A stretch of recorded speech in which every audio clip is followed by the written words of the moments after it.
seenaa tana mee dhaggeeffadhaa. Waan gaarii irraa bartan jeetii yaada.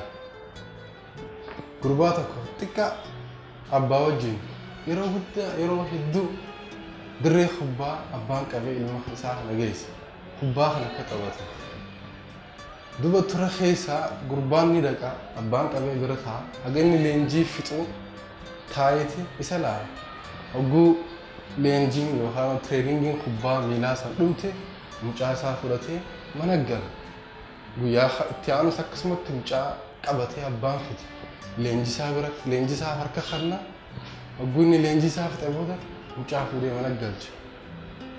Amma tura keessa gaaf takka tuutii yookaan tiimiin kubbaa tanaa warri leenjii godhu kun geebaa fi hawaancaaf dhiyaatan. Mucaanis tiimii tana keessa jira. Tiimiin isaa waancaaf dhiyaatan jechuudha. Geebaaf taphatan.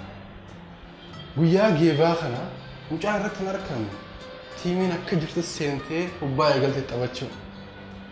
Kubbaa kana osoo taphatanii tiimiin isaa moohamaa dhufte. Boodarratti hafaa dhufte. Gooliin hedduu itti galaa dhufte. Kana isaa moohamu jiru kana tiimiin moohamu jirtu kana mucaan fiigaa dhufte.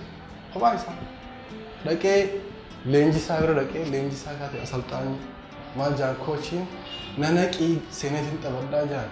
Koochiin maal deebisaa barsiisaan isaa yookaan leenjisaan dhagee gurbaa. Ni agartaa miti jaan goolii hedduu nu galaa jira moohamaa jirra. Manni daawwattoota yookaan tifoozeen keenya akka agartu kanatti nutti roorrisaa jiranii atis seentee bu'aa fiddu hin jiru sa'aanis dhumaa jirti taa isin naqu jaan nanaqe jee kadhatu seen haga imimmaan boo'isattee galu nanaqe tiimii tan numaan seenaa seeni jeen boodarra dadhabannaan jechuudha. Mucaanni seenee maaliyaa jijjiiratee unifoormii uffatee seenee kubbaa taphata seenaa. Yeroo muraasa takkaaf kubbaan dhumu moohamuuf tiimiin isaa mucaan humnaa fi taalantii dandeettii qabu hunda baasee tiimii isaa kan moohamu jirtu goolii hedduu itti galamee jiru kana fuudhee asirraa akka moohanii geeba san fudhatan waancaa san fudhatan isaan godhe jechuudha.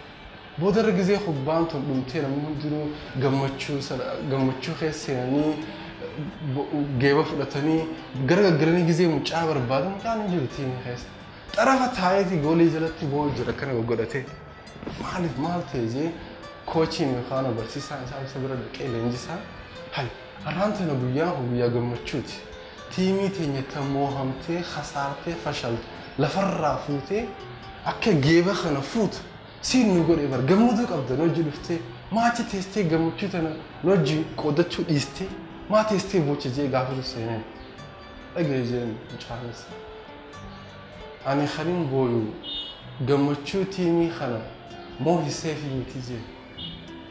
Ani khaliin booyu jee har'aan tana abbaa kiyya hogguu leenjii naa wajjin dhufu xarafa taa'ee kana daawwatu hogguu akkaan taphadhu hafadu san hin dhaga jeenarra harka kiyyaayin awwaalee dhufee jira. Abbaan kiyya du'e.